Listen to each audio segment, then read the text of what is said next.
Welcome to episode 146 of the Sports Geek podcast. On this week's episode, I catch up with one of New York's finest sports digital executives, Jayne Bussman-Wise. Welcome to the Sports Geek podcast, the podcast built for sports digital and sports business professionals. And now, here's your host, who uses Digisport Sports Biz and SM Sports hashtags equally, Sean Callanan. Thanks, DJ Joel. My name is Sean Callanan, and you are listening to the Sports Geek podcast. You might be doing that at the website, sportsgeekhq.com, or your favourite podcast platform, whether it be iTunes, Stitcher, all of those other ones. You should be using Pocket Cast. That's the one that I recommend. And please, if you haven't yet gone to the iTunes store and left a review, I would really appreciate it at up to 112 across the world.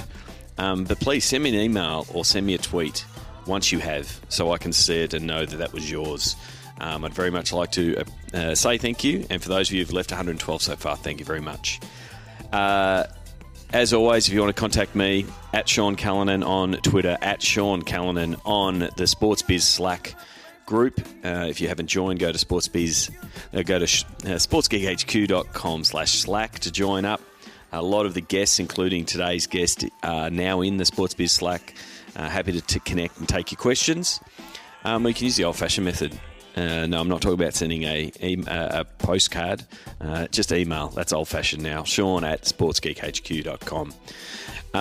Really looking forward to trying to organise this interview for a few years now. Known Jayne a while via our association with Seat, met at multiple seats over the years.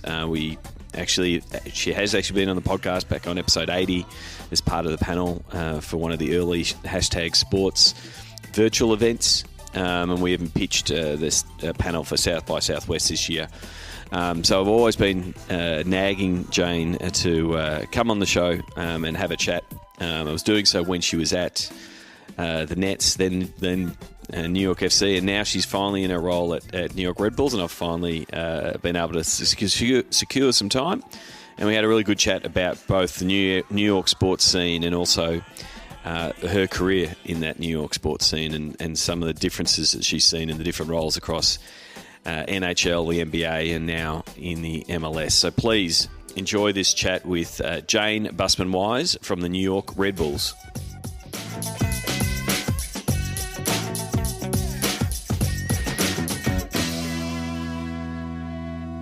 Very happy to welcome a good friend of mine, Jayne Bussman-Wise, the Senior Director of Content and Communications from the New York Red Bulls. Welcome to the podcast, Jayne.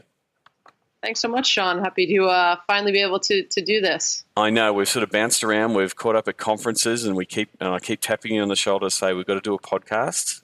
We've done a few panels and stuff, but I'm thankful we've finally been able to lock something in. Yeah, me too. I'm really excited. So you've had a long time career in New York City, pretty much in almost the last 12 years, working across multiple sports. Do you want to give us a bit of your background of getting into the sports entertainment game?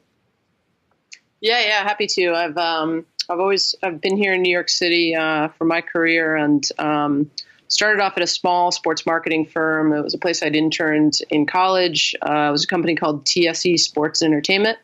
Kind of did everything from marketing and PR, and did some event planning, and was fortunate enough to travel around the world and go to events like the Pro Bowl and the Masters and the Super Bowl, and had a great experience there. Private equity company bought that firm, and then I moved over to a place called the Sports Museum of America, which was, again, an amazing experience. I worked with every Hall of Fame and national governing body there, and unfortunately actually went bankrupt about 18 months into my career there. And then I was fortunate to land at Madison Square Garden working for the New York Rangers.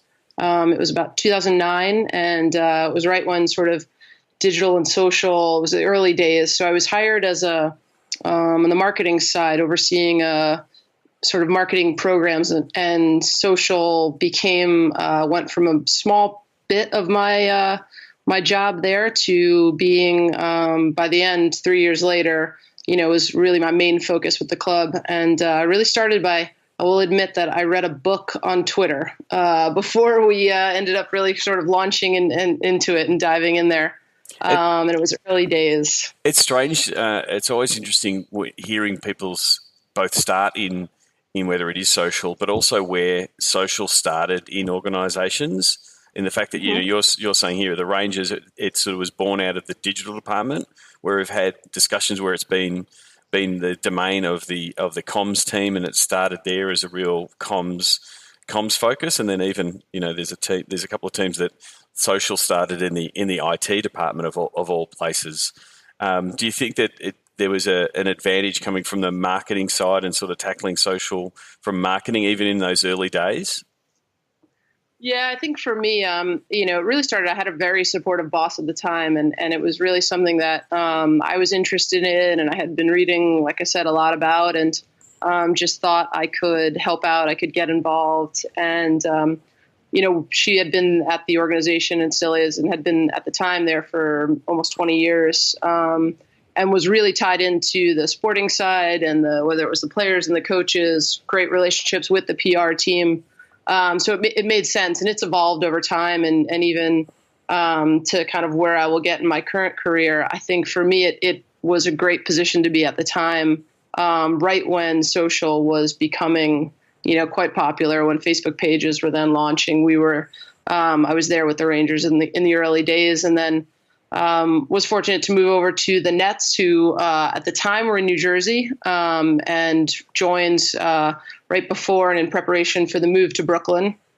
So then I was overseeing digital and social for the New Jersey and then Brooklyn Nets and Barclays Center. So it was an amazing opportunity to be there as we rebranded the team and opened Barclays Center. And I remember walking through it as a construction site. And I actually live, I can walk to Barclays Center from my apartment. So to be a part of that was an incredible opportunity. And I thought that would be the first time I'd get to launch a team in New York. And, then I was able to join New York City FC in the early days of them being an expansion franchise for Major League Soccer. And I had the amazing opportunity to oversee digital and social there and launch Major League Soccer's 20th franchise in New York City, where we played. And actually, you came to a game at Yankee Stadium, I believe, right? I did come to a game at Yankee Stadium, and it is a unique experience as someone who's been to Yankee Stadium for baseball. But then I think the game I was there was versus Orlando, and I think Lampard and Villa and Kaká. There was 3 World Cup winners on the pitch at the same time. I think it was the first time in the MLS. So it was a lot of fun, that game. Yeah, and it was incredible. So to be there in the early days of launching a franchise and really in the sort of digital era with an audience, the MLS fan is, as you've probably seen and talked to different folks, is very digitally savvy. For me, it was we were able to grow faster than I thought. The fan base, while focused on New York, is very international, with ties, obviously, with being a part of the City Football Group and with clubs in Manchester and Melbourne, with players like Villa, Pirlo, Lampard, a coach like Patrick Vieira. The New York City FC, brand it grew very quickly and was an amazing experience. And then most recently, about a month ago, I joined the New York Red Bulls in a new role. So I've gone to the other club here in New York, still within Major League Soccer, and I'm overseeing content and communications as a senior director here. So as we talked a little bit about the evolution of digital, social content communications, what we've been able to do is, so I'm actually overseeing both content communications and video on the content side. So we've really brought it all together, knowing that it's kind of where I think the industry and on the team side has really evolved to be, I think, the most efficient. And so, I'm just 30 days, so 30 plus into the new role here. Yeah, it's terrific. I mean, I think when people ask me about different people with different backgrounds, yours is so unique in that you've stayed in New York the whole time, but then effectively to have the ability to be in the right place, right time to effectively launch 2 franchises in New York. With the New Jersey Nets rebranding and going through that whole exercise, moving to Brooklyn and then launching the New York FC. What were some of the lessons of from your point of view? Being at the front of those launches of that. Putting out a new brand, and I know in the New Jersey Nets there was history, but it was a complete rebrand and a city change and a name change and new colours. But then you got New York FC, which was a completely new franchise, an expansion franchise. What were some of the lessons from those experiences that you learned behind the scenes? Yeah, I think one of the key lessons was we really wanted our fans to feel connected. There's so much competition in New York and in all sports, but particularly in New York with 12 I think professional franchises. You've got Broadway, you've got all this. So we wanted our fans to feel the most connected, and that was something I think we looked at with the Nets. We really it was also the right time for Brooklyn. Yeah. Having lived in this borough, and it was a time that the borough was kind of going through, really becoming, I think at the time GQ called it like the coolest borough or the greatest city in the U.S. So it was how do we reach and engage Brooklyn? We had some, with our players in the community, how do we do a lot of events around the community? And really from a digital, social, and technology perspective, with Barclays Center, we wanted it to be the most state of the art because it felt like, with Brooklyn becoming a tech hub, made a lot of sense. So we wanted fans to feel incredibly connected when they were in the building.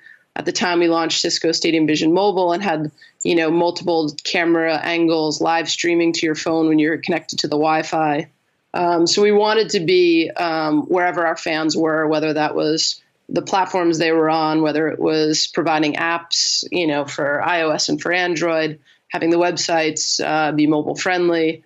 We really thought about the fans first. And I think the same thing with New York City FC and what we're applying at the Rebels is we want our fans to be at the center of everything that we do. So with New York City FC, it was the fans voted on the crest of the team logo. So I think it was over 100,000 votes came in to determine what that logo would be.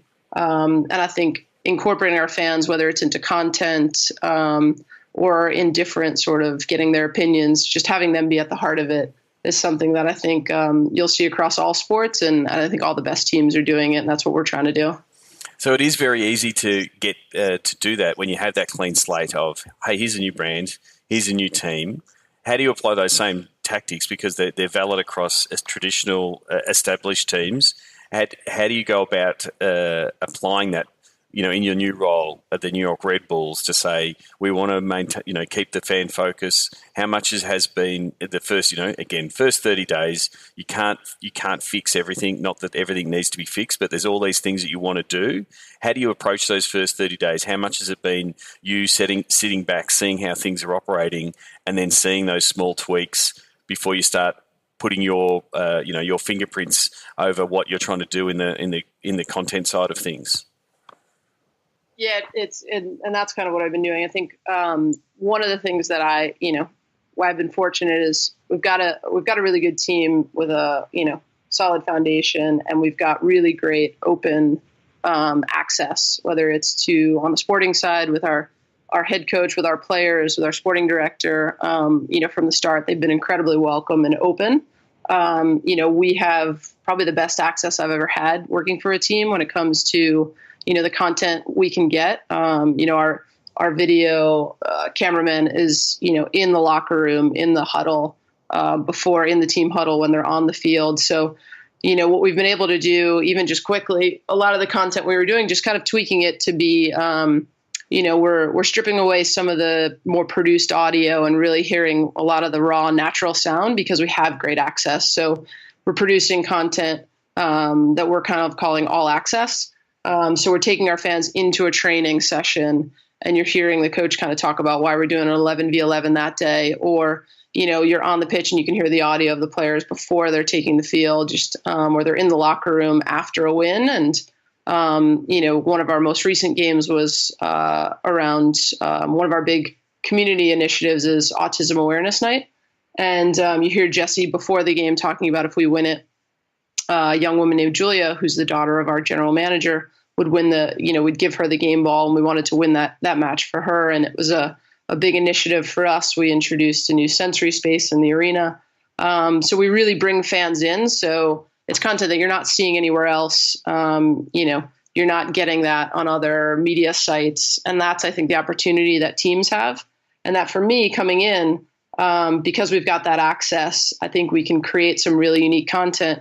And then, for me and the team, it's how do we best distribute it? What's the length of it? What should live on what platform, on what channels? So what should go on YouTube versus Facebook, Twitter, Instagram, Snapchat, and kind of figuring all of that out, is I think the work that we're doing. It is very much the case of, if you can get that open access, and it is the advantage or the key point of difference that the internal media team has opposed to the external media. And then when you do get that access, it is a matter of how do we leverage it the best way, because it's not just being everywhere and recovering everything. It is things like you were just saying, playing with the sound and getting different access. But then it is also, what platform, which pipe do you use to make sure that this content best lives in the best platform? Where are you finding that balance from a platform point of view? And especially if you're sort of diving in on video, where are you finding the best results from a platform-to-platform point of view? Because it is both the type of content, but then also even stuff like you were talking about then around the length. Like, are you sort of playing with the length to say, well, if it's under 15 seconds, it fits over here on Instagram or Facebook, but a longer form stuff, that's where our fans are consuming it on YouTube. How are you playing around with those pieces of content to get the right piece of content in the right platform? Yeah, and that's the art and the science. I think what we've been, we've really moved into producing some longer form video content. So longer form meaning 8, 12 minutes. Even when I was at New York City FC, if it was 15, 18 minutes, really not shying away from that and being able to test and trial and putting that up on YouTube, and even putting 5, 8 minute up on Facebook and seeing how it's doing. Because I think, as consumers or fans are evolving, we're seeing people, we've got now in the US, I don't think you guys have, do you have the video tab within the Facebook app yet? I don't think I have seen it, no, but I have heard it on its way. And it does seem from, all reports that, Facebook's got an Apple app, Twitter's doing the same thing. They're pivoting into this media entity and allowing people to consume it. So it sort of does lend itself to that. Yeah, so we're really producing, we're not so much thinking about should this be 3 to 5 minutes. We're thinking about, what's the best story here. And if it's 8 minutes, if it's 10, if it's 12, we're leaving it that long, which I think was a bit of a shift. And I think we're seeing that perform on YouTube. I mean, on Facebook right now in particular, live is our best performing content. As I talk to others at other teams or within sports, no surprise that's we're going live on a match day a number of different times, everything from if it's an away match, player arrivals to warm-ups on the pitch. So we're physically out on the field, bringing our fans in, showing them that live feed, to sort of the tunnel cam, march out to the field. And then after a win, we'll go, potentially after a win, we could have 3 people on the field live on 3 different platforms across Facebook, Instagram, and Periscope. So it's, I think the approach that we're taking as well is as these platforms continue to shift and evolve, we're trying a number of different types of content. We're utilizing the different platforms to cross promote because we want to reach as many fans as we can. We're really looking at the engagement metrics as key. But we know that there's a lot of growth within MLS and particularly within the Red Bulls organization as we can continue to kind of build the club up and the team. You just sort of touched on there, looking at the engagement and the metrics. How much do you dive into that? Because you can be ruled by the analytics and the metrics that are coming by, and then the other part of it is the feedback from the fans and the organisation. How much are you sort of weighing up those metrics that are coming in to say, yes, this again, whether it's this live streaming or whether it's long form, How much are you leaning on the stats? And then the other part of it is trusting your, journalistic gut and your team's eye for good content. How do you do that? How do you manage that balance? Yeah, it's a tricky one, but I think we're constantly looking at the numbers. I think that's why I like and why I've always enjoyed being in the digital and content side. You can really see you get direct feedback from the fans on all the platforms, and you can see the numbers. And I think we also talk to the platforms, or via the league or directly to understand. Is Facebook recommending, or what are they recommending more? Are they recommending more video on Instagram right now? Talking to them to understand, what direction, and we might not always know as things change, but I think what you hit on is, at the end of the day, I think we have to really hold ourselves accountable and think about what's good quality content. How do we want, what can we put out there for our fans that's unique, that's interesting, that's different. And there might be some pieces of content that might not perform as well, but it's really important if it's, community initiatives, if it's content about our academy and our homegrown players, if it's about players that are maybe not as well known or not the big name stars, that's incredibly important for us because we want to feature and showcase all of our players and all the different facets of the club. So I think for us, sometimes we have to be willing to say, this might not get the most number of views, but it's an important piece of content for us, whether it's a story, an article, a video. It's and we do that anyway. But it's also balance of your content, because if you were just following, the views, then you would follow the algorithms. The algorithms say that Facebook Live is going to give you more reach and more views. Then your whole feed would just be Facebook Live videos, or it would only be highlight videos of goals, because we know that they get the numbers. But if you're not, profiling, like you said, your autism awareness night and getting a really good spike and that feel good spike inside your organisation, and also around that initiative, you can't really compare that to a goal video. It's never going to compare, but you've got to have different metrics around those different things. But you've also got to do a bit of ticking the box of all those different segments of both your market and your content plan. Otherwise, it's going to have that sameness. It's very easy to keep chasing down, your super active fans that love the highlight videos, but it'll end up being the same, and you're not broadening your audience. Exactly. And I think that's the sort of short-term goals and long-term. I think it's having that clear kind of long-term vision about, what's right for the club. And, as you continue to build those hopefully lifelong fans that care about the club, I think, players will change, to your point, goals and highlights you might be able to get anywhere. But I think why you care about a club is oftentimes more than that.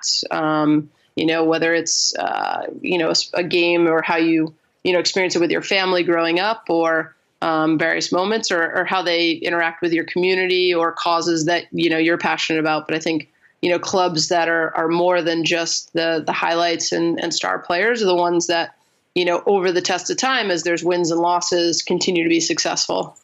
Yeah, and I think the other piece of, I guess, pitching of content and pushing out a content concept, we've been using it a long time, that it sort of takes about 6 weeks for fans to catch on that you're doing something, in a particular manner, or releasing a particular series, and then to sort of form a habit around, yes, I want to consume that. So there's that little bit of, you've got to have faith in what you're doing, but you've got to give it a little bit of time to let the fan base see that it's a new thing. If you're just, throwing out a new piece of content, or trying something, if you haven't done it a couple of times, the fans haven't been able to attach themselves to it. So it's a little bit, you've got to be, trusting your gut and playing that long game. Yeah, I completely agree. And I think one of the things we've really shifted into is how do we create sort of content strands? So thinking less about kind of one-offs. I mean, while, there are moments where we may want to do that, how can we build out these strands that are reoccurring, whether it's weekly or potentially monthly? To your point, people get used to, they come looking for them. The audience, you're kind of training people what content you're getting on what platforms, but also one of the things that I've heard you talk about with others on the podcast is, that the commercial opportunity around that. Those become opportunities for partners that are far easier to monetize and can honestly have much, I think, stronger ties and be better, assets and drive more value for a partner on those those content strands that are reoccurring. I've never heard. I like the word content strand. So it is very much. I'm very much if you can't name it, you can't sell it. So if you can't say, "Hey, this is our so and so series," then it makes it very easy for the commercial team to sell. But there is that case of you can prepare something and say, "This is what we're going to do," and it can be sold. And then the content team can just start doing something, build up that asset, and then realize it's a really valuable asset, either from an engagement point of view or a viewership or a fan passion point of view. They just really love it. Building out those content strands is a terrific way to build out those commercial opportunities. Again, you're 30 days into your role as content communications. Where does your role fit in that working with the partnership team and getting some of those commercial opportunities out of digital? Yeah, we work really closely, and actually our chief commercial officer is a woman that actually used to work for at New York City FC. So we've worked together before, and even worked together in different roles, but was also at the Garden at the same time. So we work really closely with them. Everything from with partners on the partnership marketing side on activating, but really I think for me it's how do we create content? How do we work with media on a proactive way so that we've got great assets for our partners? How do we figure out from a partner standpoint, what are their goals and objectives, and what might be the right fit within, our assets or our platforms or content, and how do we create things that become really valuable to that point? So that's something that I've already started to work on, and I think will continue to be an area for folks in the digital world on the team side, where more and more time is spent, because I think it's what partners are looking for, more and more asking on the digital and particularly in content now. And I think the advantage you have, 30 days in, you're new in the role, you get to effectively ask the question, why are we doing this piece of content? Who is it for? Has anyone talked about commercializing it? Because you're coming at it with fresh eyes. You can, see something that potentially has that slight tweak of here's all the content we're doing. It's great content, and here's the partnerships that we're doing. But you get to have you get to be the fresh voice in the room. Yeah, and that's where it's been great. People have been really open to those ideas. You never want to come in and just kind of immediately, start changing things. But I think the team's been really open, and I think we've made a couple tweaks, and we sort of some video we were doing before, and now for example we've rebranded it kind of all access with that kind of mindset and that goal in sight as well. Kind of to what you talked about, you've got to name it for it to be a real sort of platform or opportunity for a partner. Yeah, and that's the thing. It's not about pointing fingers and saying this is wrong or this needs fixing. It is just that you having a team that has that openness and to say, oh, this is what we could do. It also helps if the whole team can have that approach. So there's not that preciousness of, oh, this is my baby, I've built it, I can't take any feedback, because everyone's pushing towards the same goal, and you want to have that environment where everyone can say, I might be the person that's doing the copy, but I can provide some direction or at least some advice to the video person that might make that slight tweak. And it's those slight tweaks that end up being that piece of content went viral, and it was that team effort of people all having their say on different things, or coming from different experiences, or seeing different content in different feeds, because everyone in your team's got a different Facebook feed. They're all seeing different content. So if someone comes up and says, "Oh, have you seen what Vice are doing with this video series? How do we?" One of the phrases I use is, "How do we steal with pride? How do we take that and make it their own?" I think that collaborative approach is the one for a successful team. Absolutely, I think this is actually, and I know you're a big fan. We use Slack here with our team, and I had not used it sort of in a working function before, and it's been incredibly helpful for communicating in a way, whether it's with larger groups, smaller, more tailored groups, but. Yeah, I mean, we were sending around. I was looking some of the things the Players Tribune has been doing lately, especially around Derek Jeter night, but even just in their naming. I was looking at the other day of calling a video series with the Liberty 1440, because that's the number of minutes in a day, and that's the name of their series. Just thought it was really unique and interesting. Was sharing that on Slack with the team the other day. I think to your point, there's so many good ideas out there, and you can kind of beg and borrow and sort of tweak different ideas to kind of fit what works for your team or your club. Yeah, definitely. And I agree. That's, from a Slack point of view, I think setting up a channel, like calling it best practice or that kind of thing, and they are just, it's effectively your own inspo board for your team to say, oh, this is what, another team did, or this is what another sport did, or this is what and I like going outside the world of sport and saying, oh, this is what a music entertainment did, or this is what like a brand like Players Tribune did. And then it should provide some inspiration to say, oh, this is how we could potentially do something. And it's good just to get different people sharing that kind of stuff.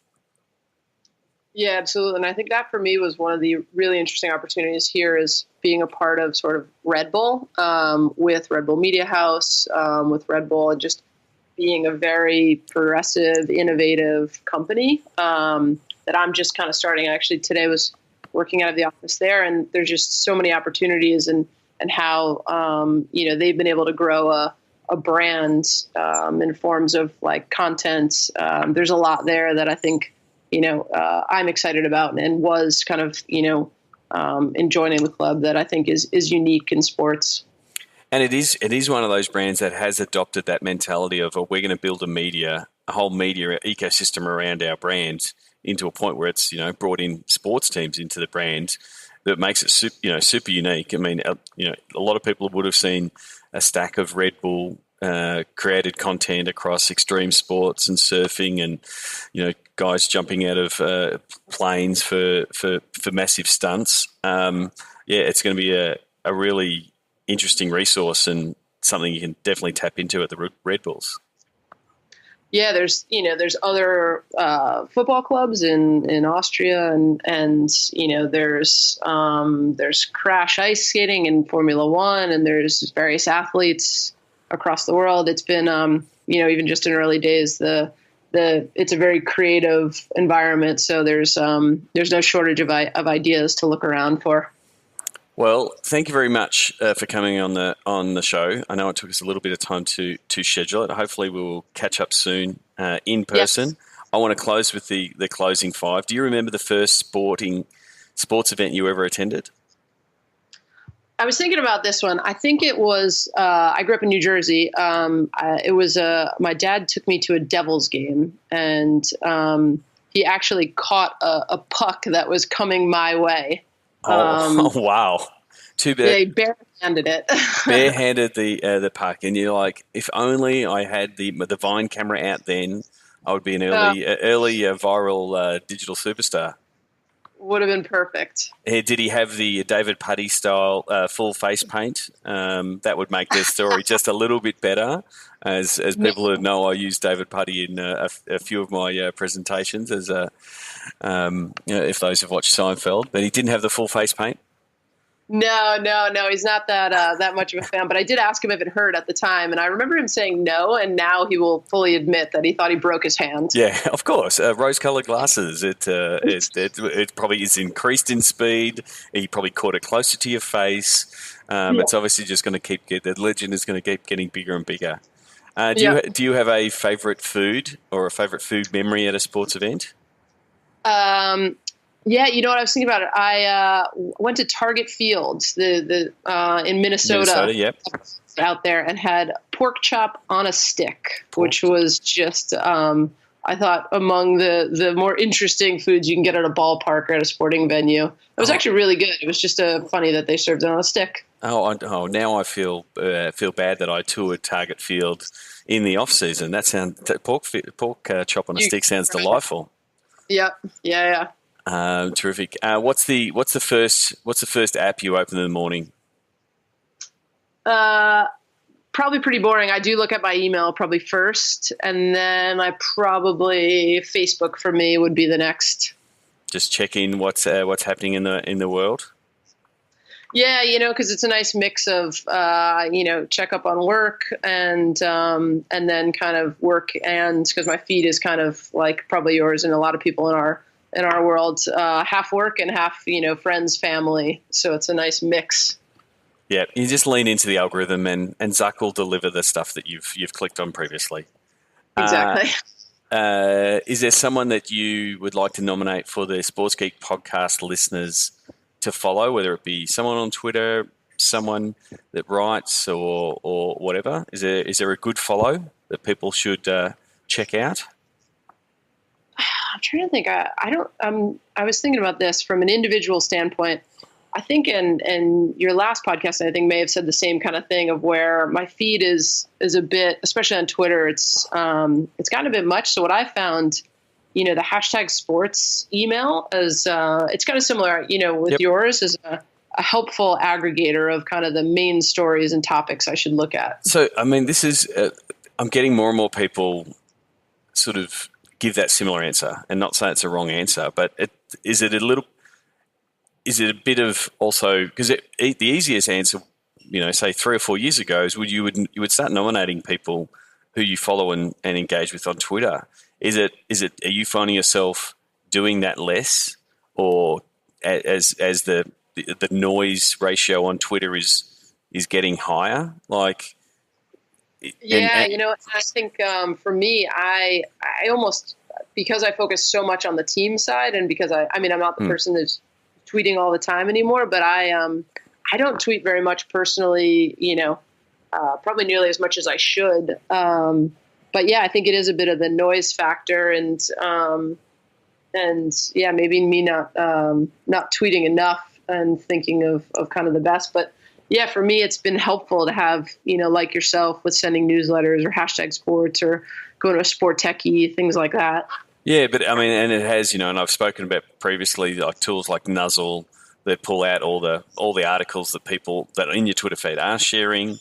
Like, so it's a little bit of the extra, or the flipboards and those kind of things are curating that kind of stuff, and there's less of the personal connection, I guess, on Twitter, because people are using it less, or automating it more. Everything I read, I put on. It eventually gets tweeted, but I'm not there tweeting it every single time. So it does make it for looser connections. I was having a beer with Shane Harmon last night, and when we started tweeting and connecting with people, and it would have been in that early time, 2009, 2010, 2011, where it was far easier to reach and connect and have a bit of a conversation. That's far harder to do now. Like, it is easy to connect, like on a LinkedIn and those kind of things, but it's far harder to have that, a bit of a cohesive conversation with someone that was easier to do, 4 or 5 years ago. Yeah, I think so. I think, and even like we were talking, you're now getting content on Slack, and they're more sort of feeds. Yep. I think that's where it's, almost where we met, like at SEAT. Those conferences for me have been incredibly helpful in building that network, sort of in real life, that then can transfer digitally, whether it's, via phone calls or email catch-ups and things like that. Yeah, I can't understate the in real life stuff, like actually meeting people or calling people or connecting with people when they're in town or not in town, that kind of thing. It's still the best advice, because it locks in what might be a loose connection. I know them, we sort of follow each other on Twitter or we're connected, but then once you've met someone and had a deep dive discussion and shared a beer or two or gone to a ball game or whatever, it sort of locks it in. So that's my advice. If you want to follow someone, follow them, then meet with them, and then it makes it a completely different relationship. Yeah, I've done that. A number of people that have reached out, over the years on LinkedIn. I think you've done this. I've seen where you're, even if traveling, if it's sort of a mix of work and personal, going to a sporting event, meeting up with someone while they're at a game or a match. People have done that, and I've tried to do that over the years, because I do think it really matters, and it gives you an interesting perspective, even as you travel, to see other games, other venues, and connect with those people in real life. And so I'm going to give you your answer here, because I'm kicking myself. He has not got a mention yet, but someone that you did work with at Barclays is someone that you have to meet in real life. And I'm doing the setup here, and you would be nominating then.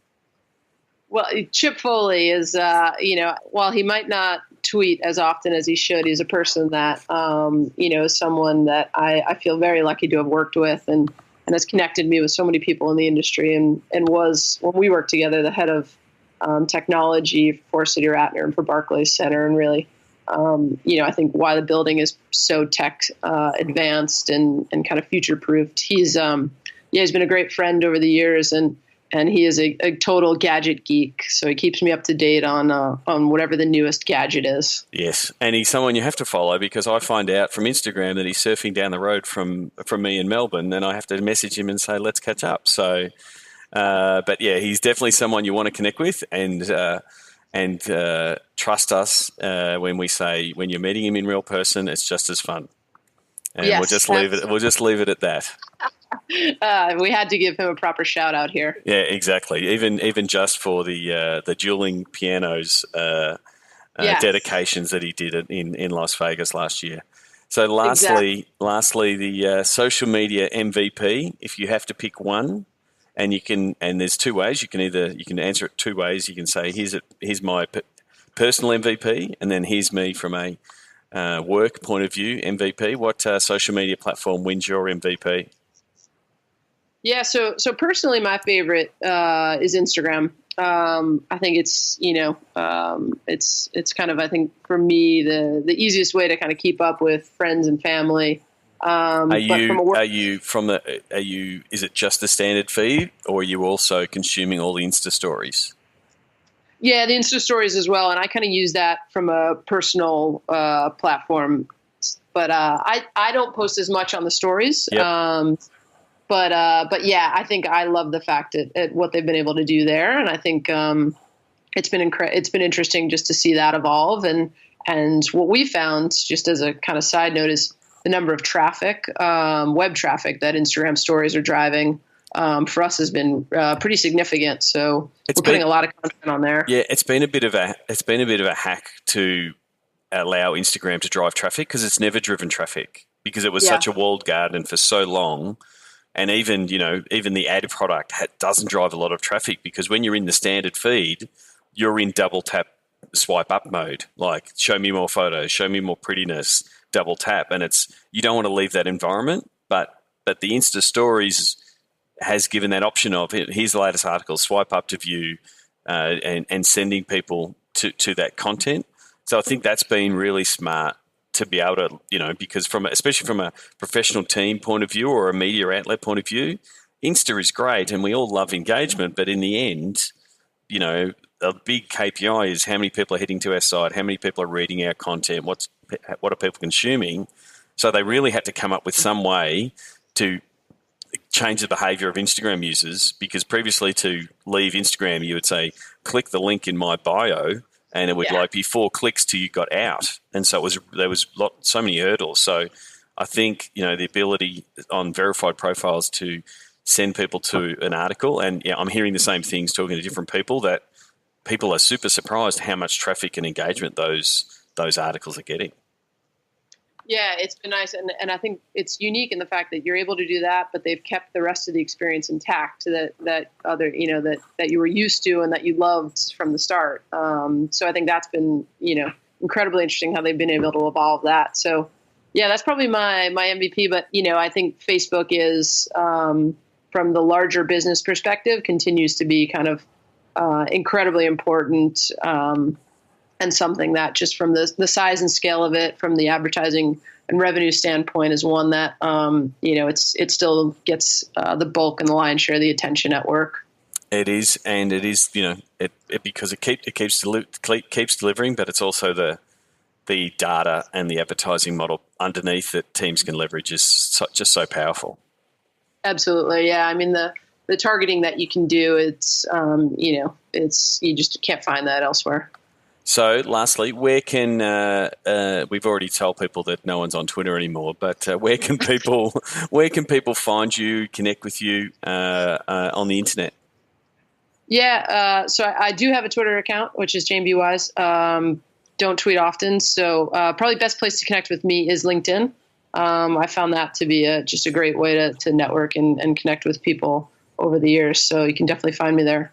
Well, thank you very much for coming on the podcast, and I look forward to catching up soon. All right. Thanks so much, Sean. Appreciate it. Sign up for Sports Geek News at sportsgeekhq.com/sign up now. Thanks again to Jayne Bussman-Wise. You can find Jayne on Twitter, Jayne B. Wise. That's Jayne with a Y, Jayne B. Wise on Twitter, or just Jayne BW, a recent joinee to the Sports Biz Slack community. You can sign up as well by going to sportsgeekhq.com/Slack. We are getting very close to the 1,000 members. So if you haven't joined up, please do. There's a whole bunch of people that have not accepted their invitations after signing up. That will tip us over the line as well. And if you haven't been in for a while, come back in. There's some really good chatter and conversations happening in there. Just before I wrap up this episode, I've been talking about the Sports Geek campaigns that we're almost ready to launch. We'll be reaching out to current clients and listeners first as a done-for-you campaign service to sort of take away some of that pain that some of you are feeling either on the partnership side or on the digital side. So please contact me if you're a digital team struggling with sponsor promotions. If you're a partnerships team finding it hard to understand the digital space and how to sell digital campaigns. If you're just under-resourced and can't deliver the campaigns you would like to deliver to sponsors. But probably more importantly, if you're underwhelmed by the campaigns you're currently running for your sponsors, and even worse, if your sponsors are underwhelmed. Unfortunately, woo-foo forms and 25 words or less type of campaigns just don't cut it in 2017. So that's why we're really happy to partner with Tradable Bits on this initiative. So please email me, Sean at SportsGeekHQ, for more info. We're going to take a limited number of teams in the initial launch before we push it out wider. You can actually go to a landing page that we've set up to take registrations of interest. And obviously, the more, if I know you, if you're in Sports Biz Slack, if we've spoken before, we'll be more than happy to talk to you about it. You can go to sportsgeekcampaigns.com just to register your interest. There's a little bit of info there, but you're getting most of the info here in the podcast. And yeah, reach out to me. More than happy to talk about it in depth with Sports Geek podcast listeners. Until next time, my name is Sean Callanan, and you have been listening to the Sports Geek podcast.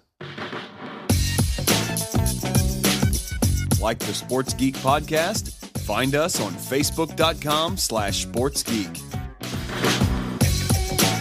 Check out which teams work with Sports Geek at sportsgeekhq.com/clients. Please leave a review on iTunes. Go to sportsgeekhq.com/iTunes. Thanks for listening to the Sports Geek podcast.